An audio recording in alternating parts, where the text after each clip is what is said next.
इस न्यूज के प्रायोजक है डॉक्टर राहुल बोरकर, नवजात शिशु व बाल रोग विशेषज्ञ। डॉक्टर राहुल बोरकर बालाघाट के अनुभवी और विश्वसनीय शिशु रोग विशेषज्ञ अब बच्चों के हर गंभीर रोग का इलाज आधुनिक NICU, ICU और बेहतरीन OPD सुविधाओं के साथ नन्हे मुन्नों की हर बीमारी के लिए समझौता कैसा। यहाँ मिलती है ममता भरी देखभाल और सटीक उपचार। Vindhya life care hospital, Hanuman Chowk, Balaghat. सर्वश्रेष्ठ इलाज आपकी पहुँच में। तारीख 4 जून, अविश्वास प्रस्ताव का वो दंगल जिसने भरवेली पंचायत की सत्ता को हिलाकर रख दिया था। हर किसी के जहन में एक ही सवाल था कि अब कौन संभालेगा इस सुलगती हुई पंचायत की कमान। ग्राम पंचायत भरवेली में सरपंच पद को लेकर चले राजनीतिक घटनाक्रम के बाद आखिरकार पंचायत को नया नेतृत्व मिल गया। बुधवार को आयोजित विशेष सम्मेलन में उर्मिला मालिश को सर्वसम्मति से ग्राम पंचायत भरवेली का नया सरपंच निर्वाचित घोषित किया गया। बालाघाट की सबसे चर्चित ग्राम पंचायत भरवेली, जहां बीते कुछ समय से सरपंच और पंचों के बीच आर पार की जंग चल रही थी।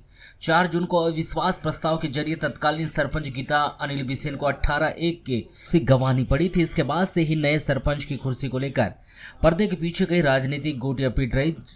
लेकिन बुधवार को जनपद और पंचायत के समन्वयक अधिकारी श्रीवास्तव के नेतृत्व में जब विशेष सम्मेलन शुरू हुआ तो सस्पेंस का क्लाइमेक्स आ गया। सरपंच पद के लिए कई दावेदारों के कयास लगाए जा रहे थे, लेकिन नाम सामने आया तो वो सिर्फ एक था, श्रीमती उर्मिला मालिश। जी हाँ, हैरान करने वाली बात यह रही कि किसी भी अन्य पंच ने इस पद के लिए पर्चा ही नहीं भरा। सभी 20 पंचों ने एक सुर में उर्मिला मालिश के नाम पर मोहर लगा दी और वे निर्विरोध भरवेली की नई सरपंच चुन ली गई। जैसे ही इनकी घोषणा हुई, पंचायत भवन के बाहर समर्थकों का हुजूम उमड़ पड़ा। ढोल नगाड़ों की थाप और गगनभेदी नारों के साथ पूरा इलाका गूंज उठा।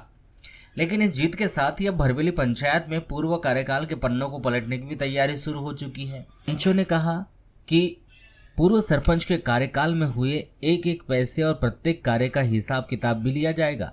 अगर कहीं भी भ्रष्टाचार या अनियमितता मिली तो सीधे जेल का रास्ता भी दिखाया जाएगा।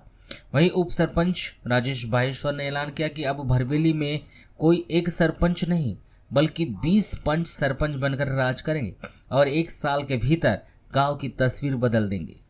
हमने बहुत मेहनत किए हैं यहाँ तक पहुँचने के लिए, और जो भूतपूर्व सरपंच हैं, जितने भी घोटाले हुए हैं या यहाँ जो भी उनने किए हैं, उसका हम उनसे अभी तो नहीं कह सकते। अभी हम विकास पे ध्यान रखेंगे, लेकिन उनका भी हम जरूर ध्यान से हम उनको छोड़ेंगे नहीं। जितने भी भ्रष्टाचार हुए हैं, वो अभी जो चल रहे हैं केस, उन पे हम बरकरार ध्यान रखेंगे। यानी हिसाब हर बात का लिया जाएगा। हिसाब हर बात का लिया जाएगा। हमारे जो 4 साल व्यर्थ गए हैं, हमारे पास अभी बिल्कुल भी समय बहुत कम बचा है और काम बहुत ज़्यादा है।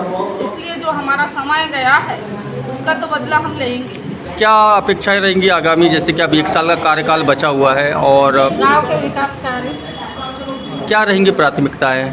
नाली साफ सफाई काम, रोड, वार्डों के 20 वार्ड के जो भी काम है वो सब करेंगे। सब मिल के पूरे 20 पंच मिल के करेंगे सबके सहयोग से। तो उतने काम नहीं हुए हैं, अब सब मिल के हम करेंगे।